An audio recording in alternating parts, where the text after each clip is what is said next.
नमस्कार and welcome to all of you and Global Lookout. दोस्तों, हाल में ही कुछ ऐसा हुआ है जिसकी उम्मीद आप लोग कह सकते हो कि किसी ने भी नहीं लगाई होगी। हंगरी कंट्री को आप लोग यहाँ पर मैप में देख सकते हो। ये कंट्री आप लोग को ईयू यानी कि यूरोपियन यूनियन और नाटो दोनों का ही मेंबर मिलेगा। इसकी अथॉरिटी ने यानी कि हंगरी की जो गवर्नमेंट है उसने हाल में ही क्या किया है कि इसने हाल में ही एक वीडियो रिलीज किया है जिसमें इसने रशिया यूक्रेन वॉर में जो पूरा आप लोग कह सकते हो कि डिवास्टेशन हुआ है, जो ह्यूमन राइट वायलेशन हुआ है, जो भी किलिंग्स हुई है उसकी निंदा आप लोग कह सकते हो किया है। और एक तरीके से सीज फायर जो है इस चीज को लेके उसकी गुहार लगाई है कि ये जो चीजें हो रही है ये तुरंत रोक दी जानी चाहिए।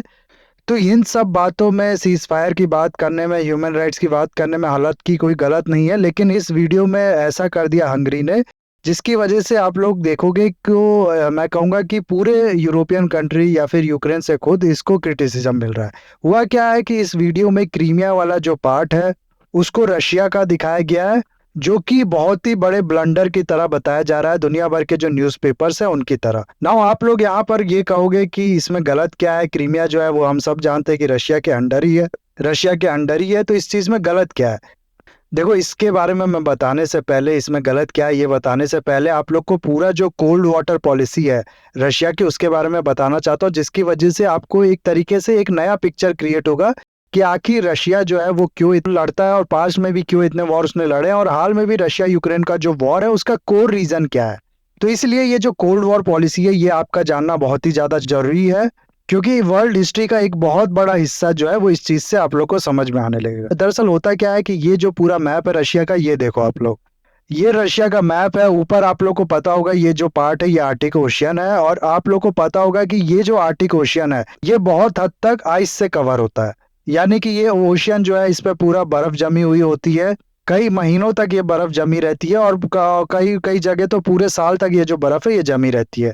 उसके अलावा इसका जो ईस्टर्न पार्ट है वो अगर आप लोग देखो तो यहाँ पर भी सेम चीज है, यहाँ पर भी काफी ज्यादा ठंडी रहती है। एक बहुत बड़ा हिस्सा आप लोग कह सकते हो इस तरफ का भी जो बर्फ है उससे जमा रहता है काफी टाइम तक, साल के काफी महीनों तक। इसीलिए इतना बड़ा कोस्टल एरिया होने के बावजूद भी वेस्ट में भी ईस्ट में भी रशिया को जो उसका ट्रेड है उससे रिलेटेड काफी ज्यादा दिक्कत आती है, क्योंकि आइस पे कैसे वो शिप चला सकता है। अब तो चलो, हालांकि ये जो आइस ब्रेकर शिप है उनका डेवलपमेंट हुआ है, वो बना लिया गया है, लेकिन 20वीं शताब्दी से पहले इस नाम की कोई भी चीज नहीं थी।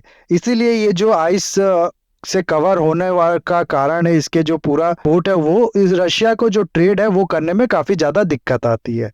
इसीलिए ये वाला जो एरिया है, ब्लैक सी वाला एरिया, ये रशिया के लिए बहुत ही ज्यादा इंपॉर्टेंट है, क्योंकि यहाँ का जो वाटर है ये आप लोग को वार्म वाटर मिलेगा। यहाँ पर आज जमने जैसी कोई प्रॉब्लम यहाँ पर पाई जाती नहीं है। इसीलिए यहाँ पर जो पोर्ट्स है इनका इस्तेमाल करके रशिया बहुत आसानी से ट्रेड कर सकता है दुनिया भर की कंट्रीज के साथ। और ये जो इशू है ना रशिया का, ये आप लोग को देखो, इसको आप लोग समझ गए, ये जो वार्म वाटर पॉलिसी को समझ गए तो रशिया की बहुत हद तक आपकी जो हिस्ट्री है वो आप लोग समझ लोगे। पास्ट में बहुत से वॉर जो है रशिया ने वो इसीलिए लड़े हैं, इसी इंटरेस्ट के लिए लड़े हैं, क्योंकि अगर ये जो एरिया है ये किसी और कंट्री के पास चला जाता है या फिर यहाँ पर ये जो कंट्री है वो किसी और की सपोर्टिव हो जाती है जो कि रशिया के अगेंस्ट में है, तो रशिया का पूरा जो ये ट्रेड है ये मुसीबत में आ सकता है। पूरी जो वार्म वाटर से होने वाला ट्रेड है ये पूरा बंद हो जाएगा अगर रशिया का, तो ये कहीं और से फिर उतना लार्ज स्केल में ट्रेड कर नहीं सकता। भले ही जो आइस ब्रेकिंग शिप है उनकी डेवलपमेंट हो गई है, वो बना लिया गया है, लेकिन उसको अभी भी उतने लार्ज स्केल में इस्तेमाल नहीं किया जा सकता। उससे ट्रेड की प्रॉब्लम जो है वो थोड़ी बहुत कम होगी, लेकिन पूरी तरीके से सॉल्व नहीं होगी। पास्ट में अगर आप लोग देखो तो इस चीज को लेके, जैसे कि मैंने आप लोग को बताया, कई वॉर भी हो चुके हैं। काफी टाइम से ऑटोमन एम्पायर जो था, टर्किश एम्पायर जो था, उसके साथ जो रशिया का एम्पायर था वो वॉर में रहा है इसी पॉलिसी के चक्कर में। इसी एरिया पे अपना जो कंट्रोल है वो बनाने के चक्कर में दोनों ही कंट्रीज काफी ज्यादा वॉर लड़े हैं। क्रीमियन वॉर चला था, आप लोग को पता होगा 19th सेंचुरी में। इस तरीके की बहुत से जो वॉर्स हैं, बहुत से जो पॉलिटिकल डिसीजन है रशिया की तरफ से वो लिए जाते हैं इसी फैक्टर को माइंड में रखते हुए। फिर हुआ क्या कि फिर कोल्ड वॉर का जो टाइम था उसमें आप लोग को पता होगा कि यूक्रेन जो है वो भी यूएसएसआर के अंदर हुआ करता था। इस तरीके की बहुत सी कंट्रीज जो थी वो मिलके सोवियत यूनियन बनाया करती थी। इस टाइम पे किया क्या गया कि ये जो क्रीमिया का पार्ट था ये उस समय रशिया में ही था, लेकिन क्योंकि ये जो पूरा एरिया था ये सोवियत यूनियन के अंदर था, रशिया भी उसके अंदर था, इसीलिए एडमिनिस्ट्रेशन की सहूलियत को देखते हुए ये जो क्रीमिया है इसको यूक्रेन के अंदर कर दिया गया। और फिर जब सोवियत यूनियन टूटा तो क्रीमिया जो है वो यूक्रेन के अंदर ही रह गया। इसके बाद आप लोग को पता होगा 2014 में रशिया ने यूक्रेन से क्रीमिया छीन लिया और इसको अपने अंदर एनेक्स कर लिया।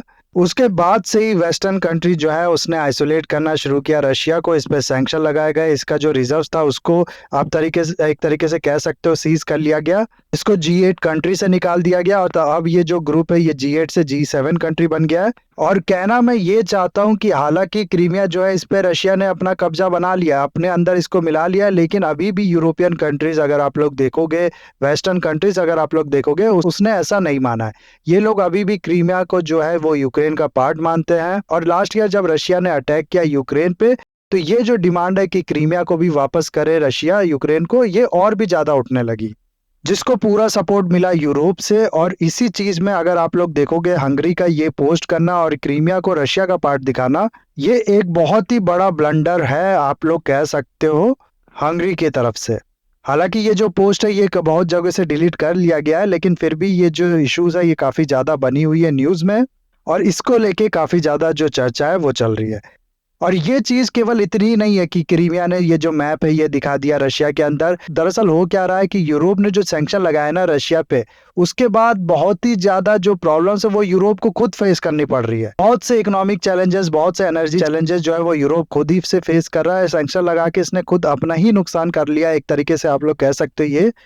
और ऐसे में बहुत सी कंट्रीज हैं जैसे कि हंगरी हो गया, या फिर जर्मनी भी बीच में न्यूज आ रहा था, नीदरलैंड भी ये न्यूज आ रहा था, जो कि ये जो सैंक्शन है इसको ईज करना चाहती हैं, ताकि उनके अंदर जो प्रॉब्लम्स हो रही है उनको उससे थोड़ी राहत मिल सके। अगर एनर्जी का सप्लाई रशिया से आराम से होने लगा तो फिर ये जो एनर्जी कॉस्ट है यूरोप की वो भी कम हो पाएगा, प्लस ट्रांसपोर्टेशन कॉस्ट कम होने की वजह से दुनिया भर का जो इन्फ्लेशन है यूरोप में वो भी कम होगा। इसीलिए बहुत सी कंट्रीज, सिर्फ यही तीन कंट्रीज नहीं, बहुत सी ऐसी कंट्रीज हैं जो कि इस सैंक्शन के अगेंस्ट में नहीं कहेंगे तो हम लोग एक तरीके से कह सकते हैं कि इन सैंक्शन को थोड़ा कमजोर, थोड़ा रिलैक्स करने की बात करती है। डायरेक्टली हालांकि बात नहीं करती हैं, लेकिन इस तरीके के विचार रखती हैं।